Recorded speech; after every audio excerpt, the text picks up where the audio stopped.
को समझे थे, है ना, राष्ट्रीय आय, प्रति व्यक्ति आय, मानव विकास और आधारित संरचना।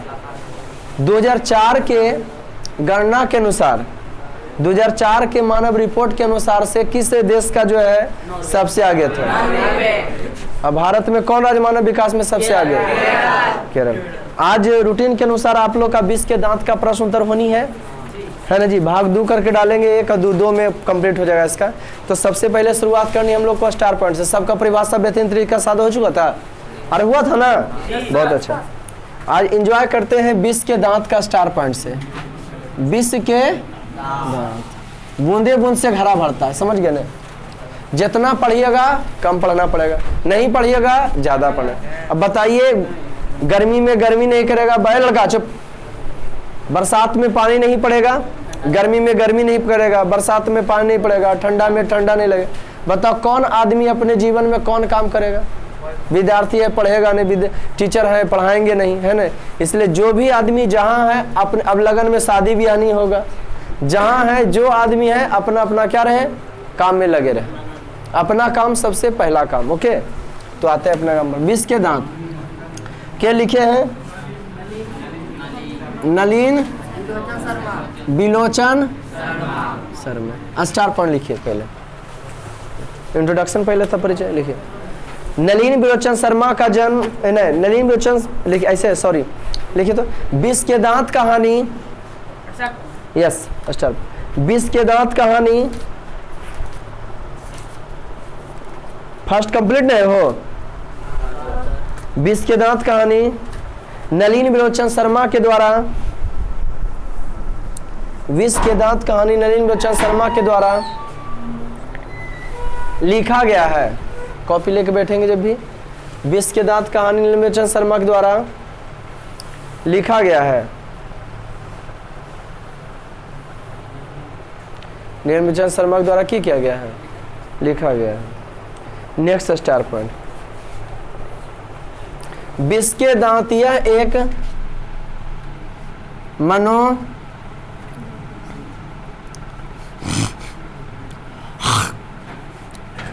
बीस के दांत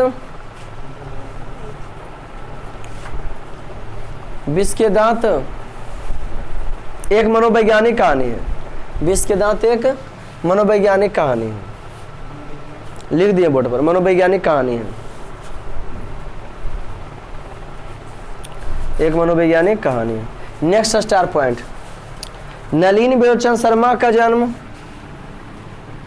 18 फरवरी, मनोवैज्ञानिक कहानी। Next star point. Nalin Bilochan Sharma का जन्म 18 फरवरी 1916 ईस्वी के 1916 ईस्वी में पटना के बदरघाट में हुआ था। पटना के बदरघाट में हुआ था। पटना के बदरघाट में हुआ था। Next star point. पटना के बदरघाट में हुआ था। किताब लेके बैठेंगे, जो कठिन रहेगा वो देख लेंगे। ये बाबू देखो कितना अच्छा करती, सामने किताब रखी हुई है ना। नेक्स्ट लिखिए। इनके पिता पंडित रामावतार शर्मा,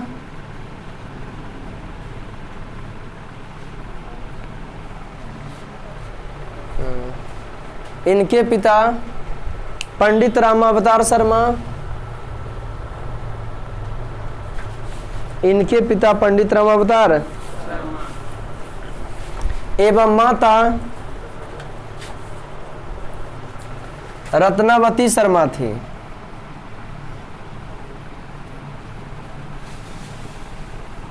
एवं माता रत्नावती शर्मा थी।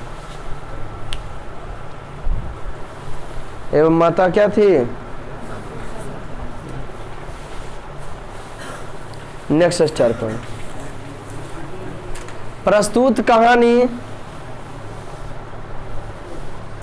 प्रस्तुत कहानी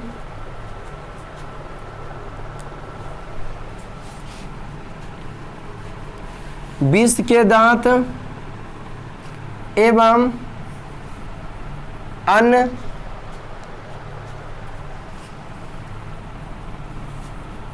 कहानियां से ली गई है। विष के दांत एवं अन्य कहानियां, प्रस्तुत कहानी कहाँ से जी? प्रस्तुत कहानी विष के दांत एवं अन्य कहानियां से, विष के दांत एवं अन्य कहानियां से ले गए। कोई दिक्कत बाबू? अन्य कहानियां से क्या की गई है? नेक्स्ट स्टार पर। इस कहानी में सेन साहब, इस कहानी में सेन साहब एक,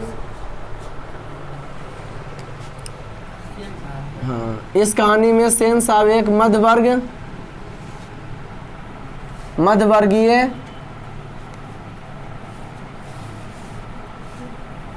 परिवार से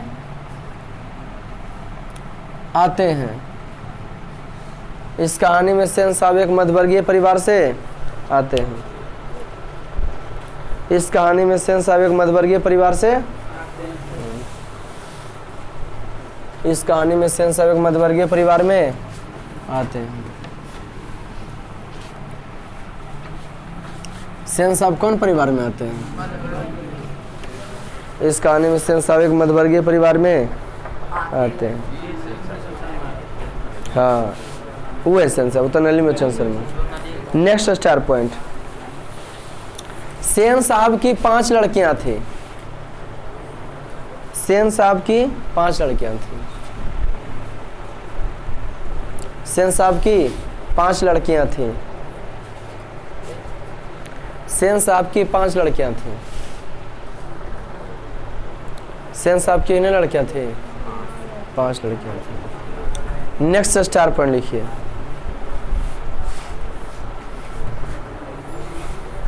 सेन साहब की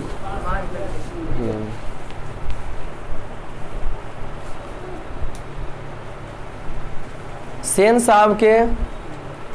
साहब का पुत्र खोखा ब्रैकेट में कासू था। सेन साहब का पुत्र खोखा ब्रैकेट में कासू था। कासू था। नेक्स्ट स्टार पर।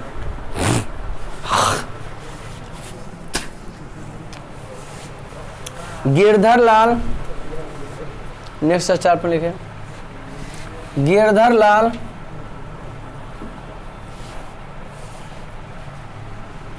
इनके यहाँ, गिरधर लाल इनके यहाँ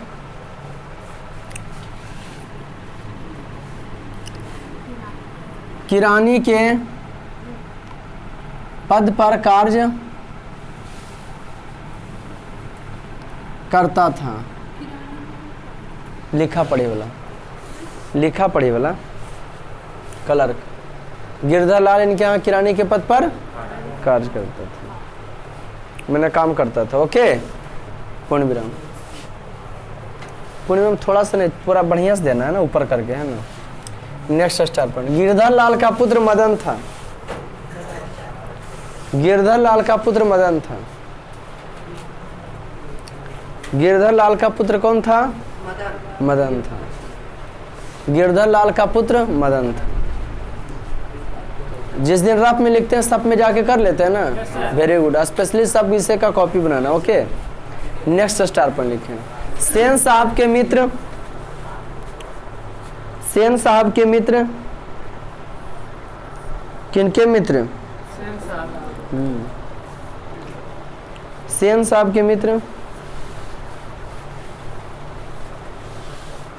मिस्टर सिंह,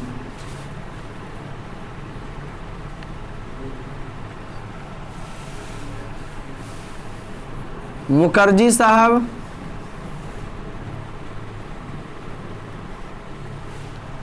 एवं अन्य लोग थे। ये आदि लोग थे, आदि लोग थे मैंने, और सभी। मुखर्जी साहब, एक मिनट बढ़ा लिया क्या? सेन साहब के मिस्टर सिंह मुखर्जी साहब पत्रकार महोदय भी थे नहीं, एवं आदि लोग थे। Okay, next star point at last कर देते हैं। नलिन बिलोचन शर्मा का निधन 12 सितंबर 1961 ईस्वी में हुआ था। नलिन बिलोचन शर्मा का निधन 12 सितंबर 1961 ईस्वी में हुआ था। नलिन बिलोचन शर्मा का निधन 12 सितंबर 1961 ईस्वी में हुआ था। नलिन बिलोचन शर्मा का निधन 12 सितंबर 1961 ईस्वी में था। किनका बाबू का कब हुआ था? 12 सितंबर 1961 में। किनका हुआ था? अब आ जाइए प्रश्न उत्तर पर।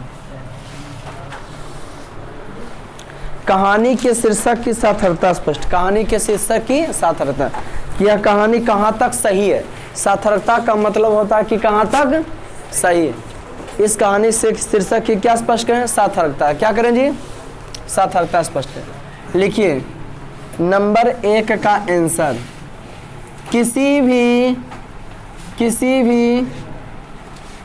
सफल कहानी का सफल शीर्षक होना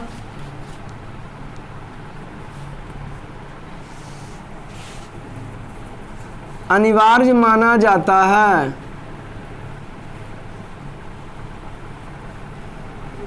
अनिवार्य माना जाता है। किसी भी सफल कहानी का सफल शीर्षक होना अनिवार्य माना जाता है। देखिए स्क्रीन पर आ रहा बाबू, आ रहा हो। किसी भी सफल कहानी का सफल शीर्षक होना अनिवार्य माना जाता है। चूंकि इस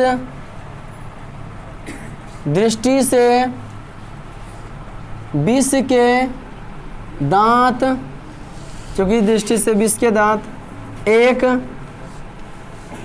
सफल कहानी का सफल शीर्षक है।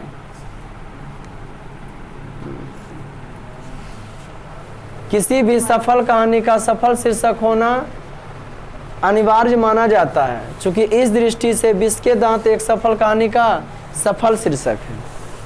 ओके, क्योंकि दृष्टि से विष के दांत एक सफल कहानी का सफल से देख के लिखते हैं मेरा वाला तो नहीं लिखाएंगे हम। किसी भी सफल कहानी का, हम अपना राइटिंग बैठाने के लिए लिखे इस पर। किसी भी सफल कहानी का सफल से अनिवार्य माना जाता है, क्योंकि इस दृष्टि से विष के दांत एक सफल कहानी का। यूपीएससी के एग्जाम में 2-3 पेज लिखे देता है इस वाला में, है ना जी, ज़्यादा देता है कि आप लिखिए कि ना लिख पाते। वो हम राइटिंग बैठा रहे थे। किसी भी सफल कहानी का सफल शीर्षक होना अनिवार्य माना जाता है, क्योंकि इस दृष्टि से विष के दांत एक सफल कहानी का सफल शीर्षक। ओके, अब जहाँ है हुआ ना वो जब छोड़ दिया तो अच्छा लगा। शुरू से फिर से लिखो। इस कहानी में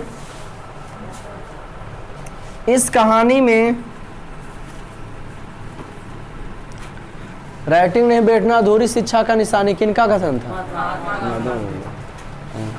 इस कहानी में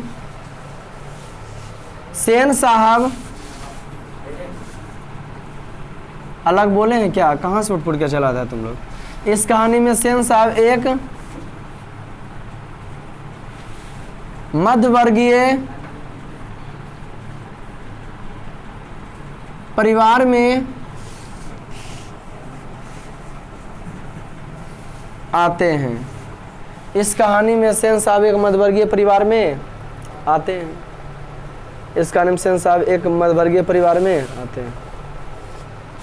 ये अपने सफेद पोशी के भीतर, लिखो अपने, ये अपने सफेद पोशी के भीतर, ये अपने सफेद पोशी के भीतर लिंग विभेद जैसे, ये अपने सफेद पोशी के भीतर लिंग विभेद जैसे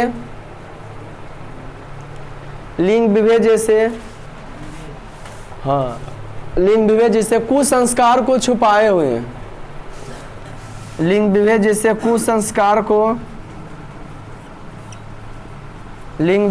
कुसंस्कार को छुपाए हुए हैं।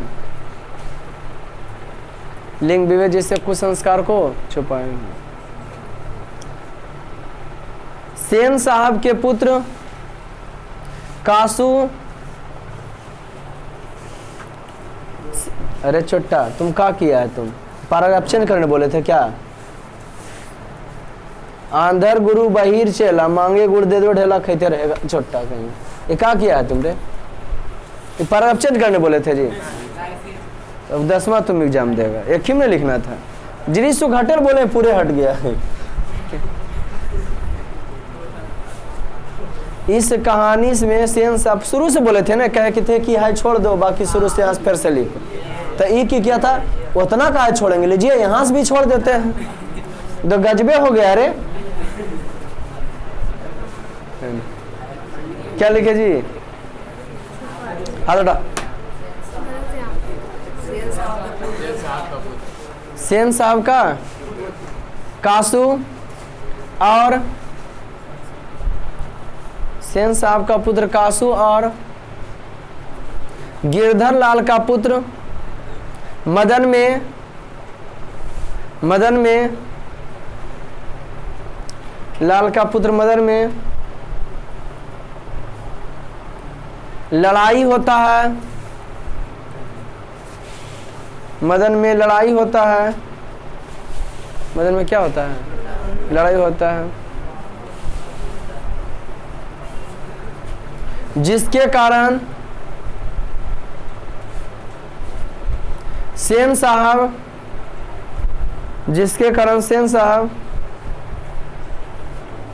गिरधर लाल को अपने यहाँ के नौकरी से निकाल देते हैं। अब कहानी समाप्त हो जाती है। नहीं जी, अपने यहाँ के नौकरी से निकाल देते हैं। अपने यहाँ के नौकरी से क्या करते हैं? निकाल देते हैं। अरे ये मैंने मुद्दा जी, कॉमन नंबर क्वेश्चन। जी हाँ, क्या क्वेश्चन है? पढ़िए। ये 2-3 नंबर के अगर पूछेगा तो 2-3 नंबर के पूछेगा, थोड़ा सा बड़ा है।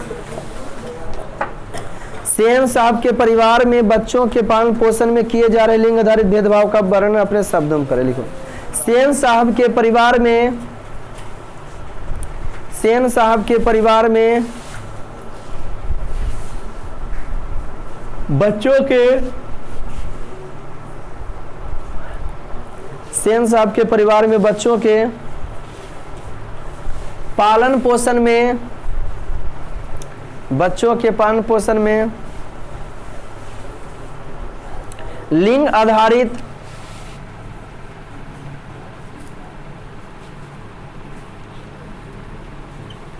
बच्चों के पालन पोषण में लिंग आधारित भेदभाव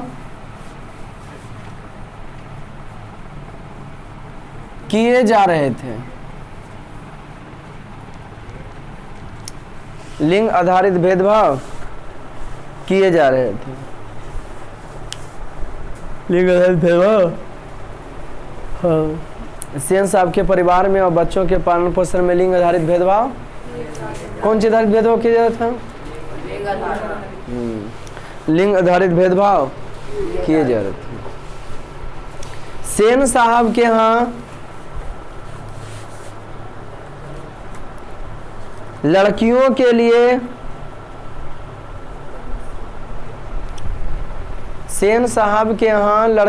लिए घर में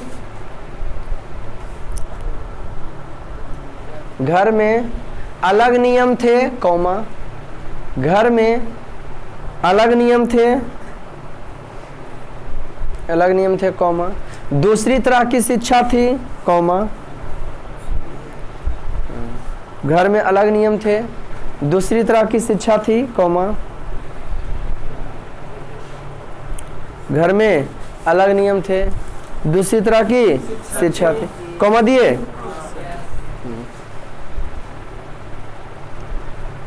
खोखा के लिए दूसरी तरह की शिक्षा थी, खोखा के लिए दूसरी तरह की शिक्षा थी। खोखा के लिए दूसरी तरह की शिक्षा थी।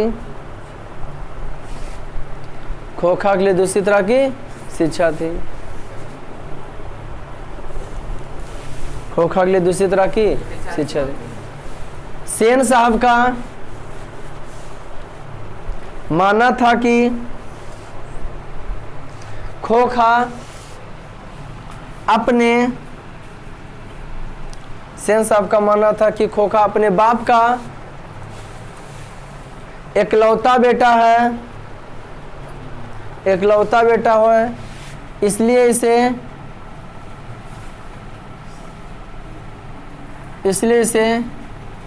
एकलौता बेटा है, इसलिए इसे इंजीनियर होना है, इसलिए इसे इंजीनियर होना है, इसलिए इसे क्या होना है, इसलिए इसे क्या होना है, इंजीनियर होना। पूर्ण विराम। जी हाँ, क्या दे दिए बाबू? पूर्ण विराम। खोखा किन मामलों में बात था? ये छोटा घर के नियम का बात था और अपना जीवन का भी था। मैट्रिक बोर्ड 2 नंबर के बराबर एक क्वेश्चन पूछता है। लिखिए, खोखा नहीं, किसमें? तीसरा। खोखा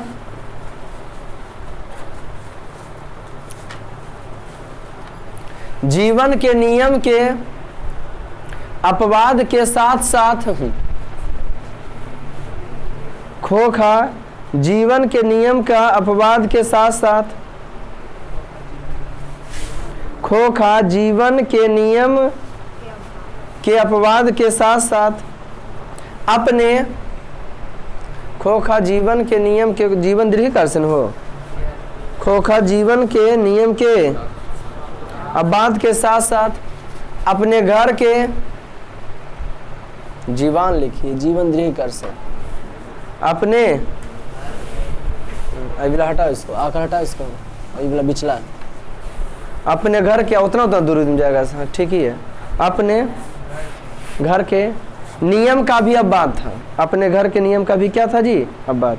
खोखा जीवन के नियम के अपवाद के साथ साथ अपने घर के नियम का भी क्या था? अपवाद था। इसके दुर्लित स्वभाव में, इसके दुर्लित स्वभाव में, इसके दुर्लित स्वभाव में सेन साहब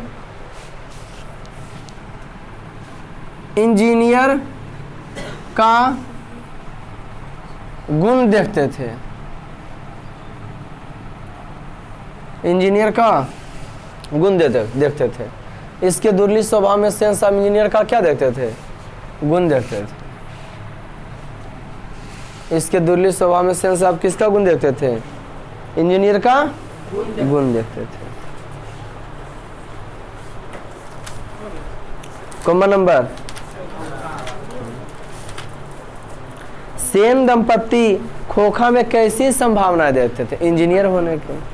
पति पत्नी जोड़ा को दंपत्ति कहा जाता है। सेन दंपत्ति खोखा में कैसी संभावनाएं देखते थे? जैसे क्वेश्चन करता वैसे आंसर लिखे जाए, और उन संभावनाओं को उन्होंने कैसी शिक्षा की व्यवस्था तय की थी? लिखो, सेन दंपत्ति खोखा में इंजीनियर, सेन दंपत्ति खोखा में इंजीनियर होने की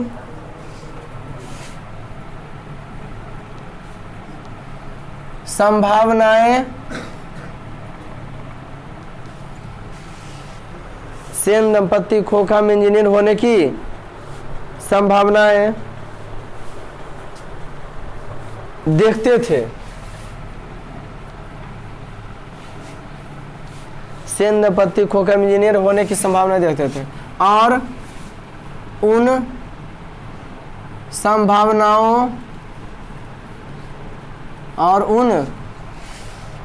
संभावनाओं के लिए और उन संभावनाओं के लिए उन्होंने घर पर ही उसकी शिक्षा की व्यवस्था तय की थी। घर पर ही शिक्षा की व्यवस्था की थी, तय की थी। और उन संभावनाओं के लिए उन्होंने घर पर ही उसकी शिक्षा की व्यवस्था तय की थी। और उन संभावनाओं के लिए उन्होंने उसके घर पर ही शिक्षा की व्यवस्था क्या की थी? किसकी व्यवस्था? शिक्षा की व्यवस्था तय की थी। और उन संभावनाओं को उन्होंने घर पर ही शिक्षा की व्यवस्था क्या की थी? तय की थी। सेन साहब का मानना था कि, पूर्णविराम देखे, सेन साहब का मानना था कि कारखाने का बढ़ई मिस्त्री, सेन साहब का मानना था कि कारखाने का बढ़ई मिस्त्री 2-1 घंटे के लिए, कारखाने का बढ़ई मिस्त्री 2-1 घंटे के लिए सेन साहब का मानना था कि, सेन साहब का मानना था कि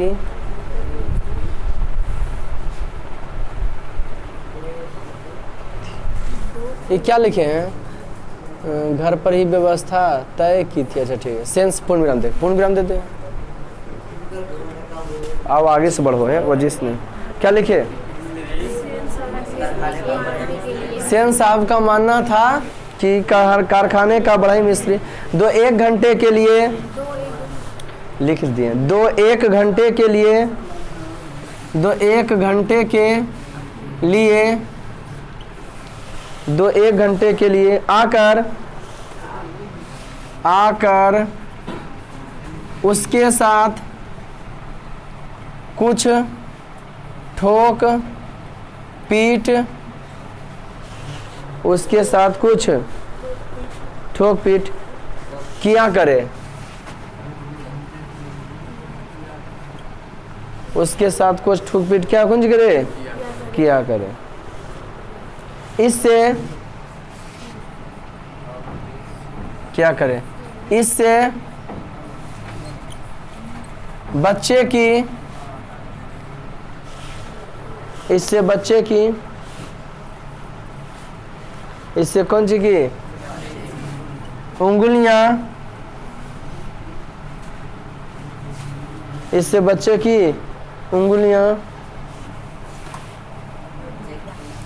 अंगुलियां अभी से औजारों से वाकिफ हो जाएगी।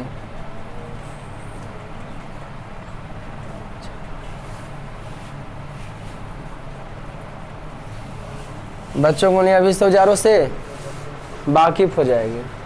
2-1 घंटे के लिए आकर उसके साथ कुछ ठोक पीट किया करे, जिससे बच्चों को उंगलियां अभी से औजारों से क्या हो जाएगी? वाकिफ हो जाएगी। कोई दिक्कत? क्लियर? कॉमा नंबर औजारों से वाकिफ हो जाएगी, मैंने जानकारी प्राप्त हो जाएगा। कॉमा नंबर 5वां 5 के का, हाँ, लड़कियां क्या कठपुतलियां और उसके माता पिता को इस बात का गर्व है। 5 का प्रस्तुत वाक्य, 5 के का खा घान है, वो सब में उतना लिख ही पड़ेगा। तो एक बार हम प्रस्तुत वाक्य लिख देते हैं। प्रस्तुत वाक्य गोधूली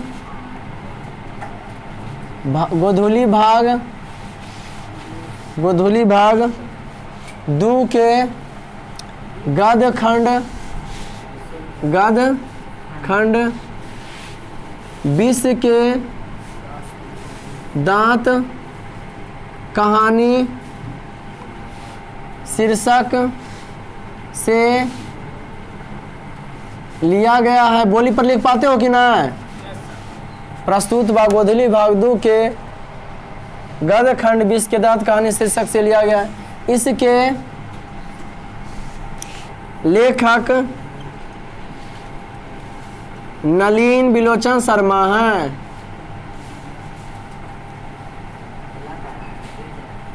इसके लेखक नलिन बिलोचन शर्मा हैं। इसके लेखक कौन है? जी, इसके लेखक नलिन बिलोचन शर्मा हैं। इसके लेखक नलिन बिलोचन। अब जे लाइन में शर्मा है, हुआ ना बाबू? अरे हुआ ना? अरे लाइन ऐसे रहता, दिमाग है कि नहीं है? लाइन ऐसा रहता है ना। तो ई लाइन में मान लीजिए आपका है, ये हो सकता है, यहाँ हुआ नलिन बिलोचन शर्मा है, कहीं पर है। जिस लाइन में है लिखा हुआ नलिन बिलोचन शर्मा, उस लाइन में अब कुछ लिखना। निचला लाइन में वो है कहीं आगे, उससे मतलब नहीं। निचला लाइन में जब आता है प्रव्याख्या करने के लिए, तो हर हाल में थोड़ा सा हटना होता है, पूरा नहीं हटना है, थोड़ा सा निचला लाइन में लिखना है। जहाँ है उसको छोड़ दीजिए, के जो है हुआ, उससे मतलब जहाँ है उसको छोड़ के निचला लाइन में थोड़ा सा हट के लिखिए। लेखक कहते हैं कि, लेखक, इसको पैराग्राफ चेंज कहते हैं।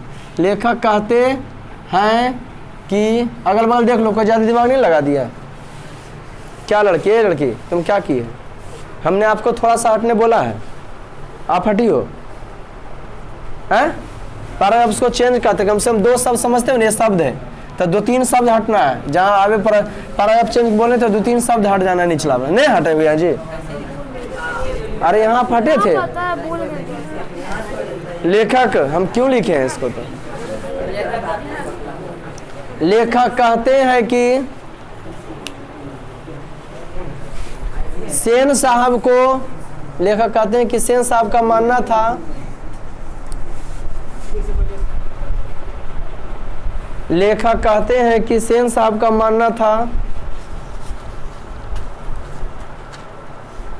लेखक कहते हैं कि सेन साहब का मानना था कि लड़कियां को कठपुतलियां होनी चाहिए। लड़कियां को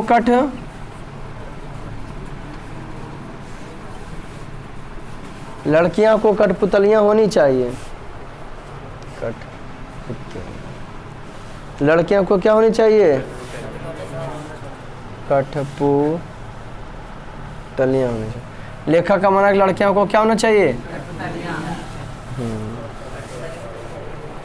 इसे पूरे नाम देखें, इसे घर के नियमों का पालन करना चाहिए। घर के नियमों का पालन चाहिए। घर के नियमों का पालन चाहिए। सेन साहब अपनी बेटी से बहुत ही खुश हैं। सेन साहब अपनी बेटी से बहुत ही खुश हैं। काहे खुश हैं जी? कि नियम कानून को मानती है रे। अब सुनिए, खुश हैं। काहे लिए लिखा में प्रस्तुत पंक्ति गोधूली भाग दू के, इतना काहे लिखा में? एवं तो लिखिए लिया है। अब देख लो, 5 के खा लिखो, यहाँ पे लिख लो और देख लो कई लाइन में प्रस्तुत पंक्ति, और गिन लो 1 2 3 कई लाइन में आया? तो 3 लाइन में आया है। तो 3 लाइन छोड़ के नीचे में लिखो, लेखक कहते हैं कि, समझा कि ना? वो घर में लिख लेना। लेखक कहते हैं कि, लेखक तुम समझी रे? लेखक कहते हैं कि, पैराग्राफ चेंज करके नहीं रे, 3 लाइन छोड़ करके पैराग्राफ चेंज करके लिखो, थोड़ा सा नियम जो हट के। लेखक कहते हैं कि,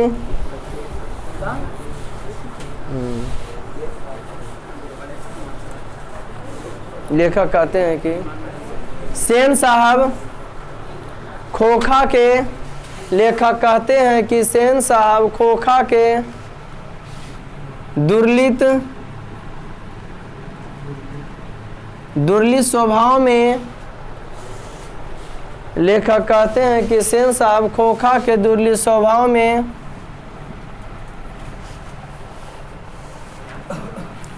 इंजीनियर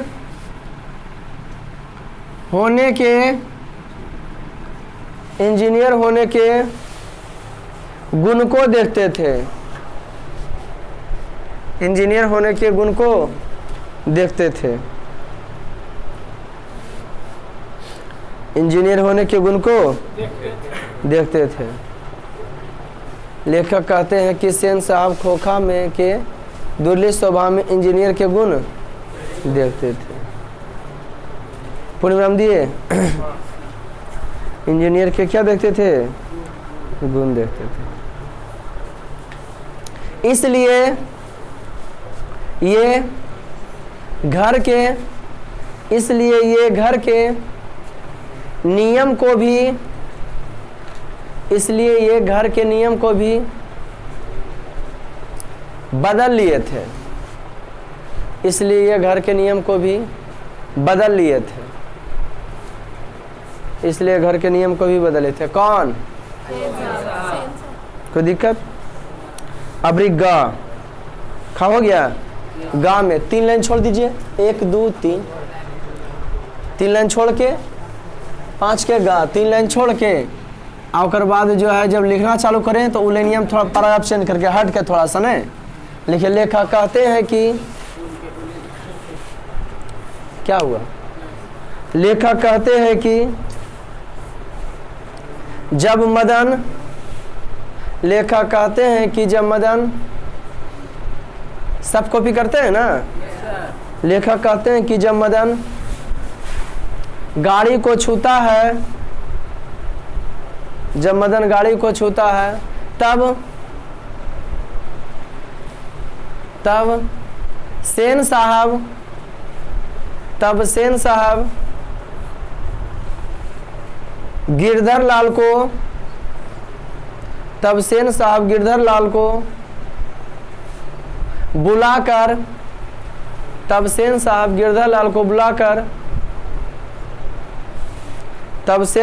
गिरधर लाल को बुलाकर कहते हैं कि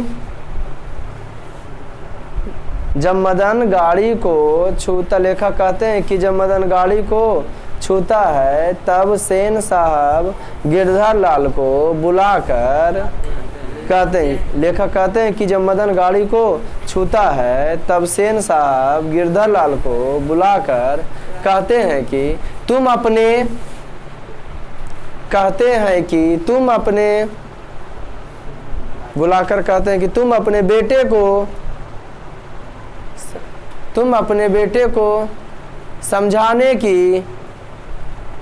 बेटे को पड़ोसिया नहीं देखेगा। जो पार लगा ना घर में बैठो, अगल बगल नहीं देखना, लिखे करी। पार नहीं लगता तो क्यों आ जाता है? क्या लिखे दी? ज्यादा स्पीड लिखाते हैं क्या? तुम अपने समझाने की कोशिश करो। तुम अपने बेटे को समझाने की कोशिश करो। तुम्हारे बेटे के तुम अपने बेटे को समझाने की कोशिश करो। फिर लिखिए तुम्हारे बेटे के जैसे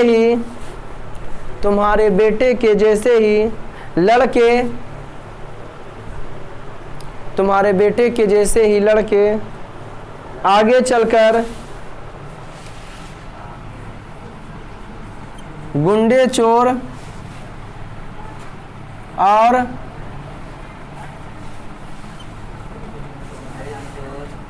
डाकू बनते हैं। गुंडे, चोर और तुम्हारे जैसे लड़के ही आगे चलकर चोर, गुंडे और डाकू बनते हैं। कोम्मा नंबर घा 1 2 3 है ना जी।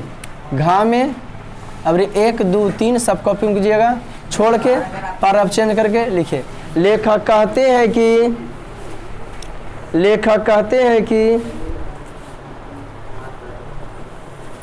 लेखक कहते हैं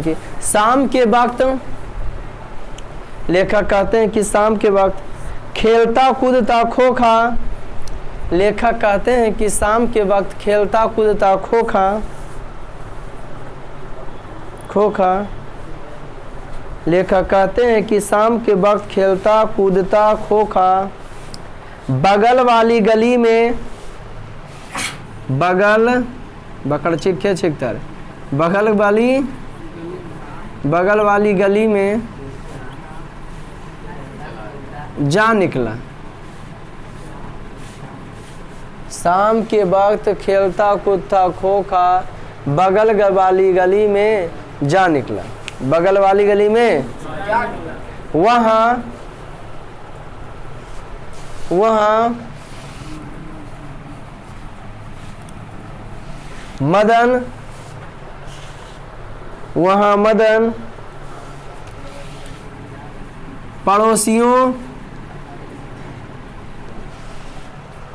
वहाँ मदन पड़ोसियों के लड़के के साथ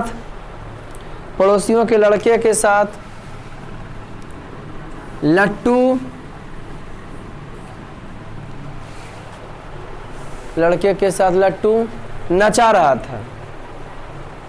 पड़ोसियों के लड़के के साथ की कर रहा था? लट्टू नचा रहा था। खोखा ने देखा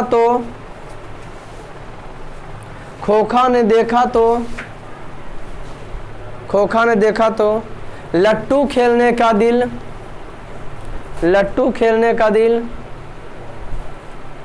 खोखा ने देखा तो लट्टू खेलने का दिल खोखा ने देखा तो लट्टू खेलने का दिल मचल गया। खोखा ने देखा तो लट्टू खेलने का दिल क्या हो गया? मचल गया। मानो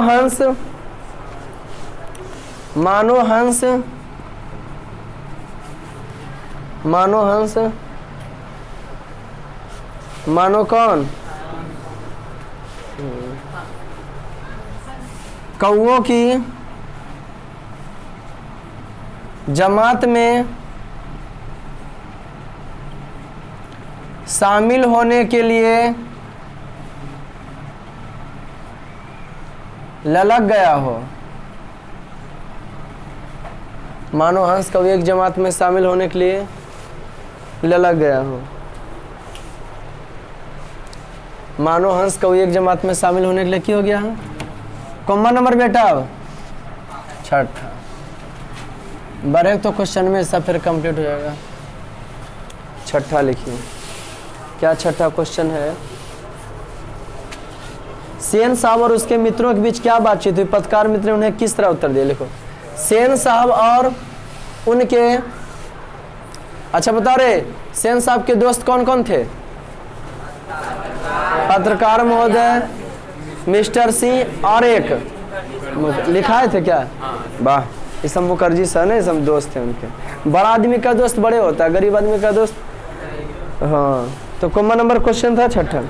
सेन साहब और उनके मित्रों के बीच क्या बातचीत थी? पत्रकार मित्र ने उन्हें किस तरह उत्तर दिया? लिखो। सेन साहब के, छठा,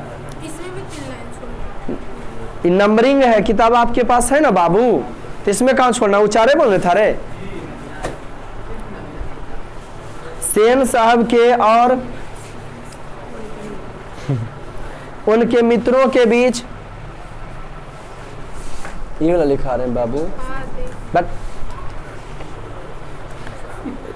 कभी तेजे बन जाएगा, कभी भोथरे बन जाएगा। सेन साहब के और उनके मित्रों के बीच अपने अपने, और राइटिंग बैठता है पर रख के लिखे इसने। सेन साहब के और उनके मित्रों के बीच अपने अपने, सेन साहब के और उनके मित्रों के बीच अपने अपने पुत्रों के बारे में बातचीत हुई। अपने अपने पुत्रों के बारे में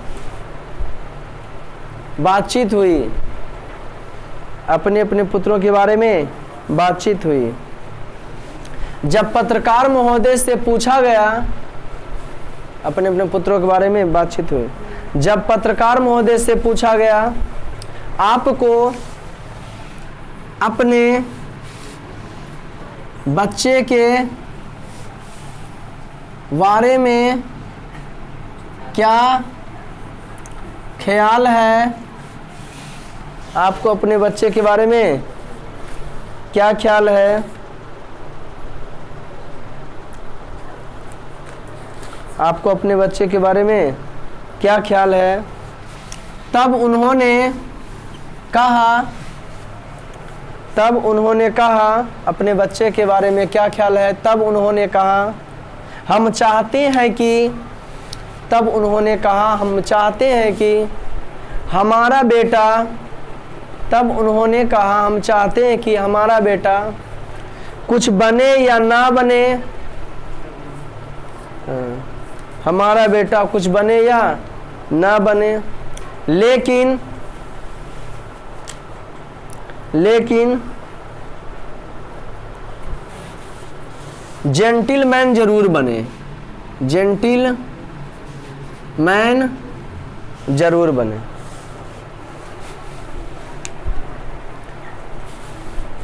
यह उत्तर सेन साहब के विचार से अलग था। यह उत्तर सेन साहब के विचार से अलग था।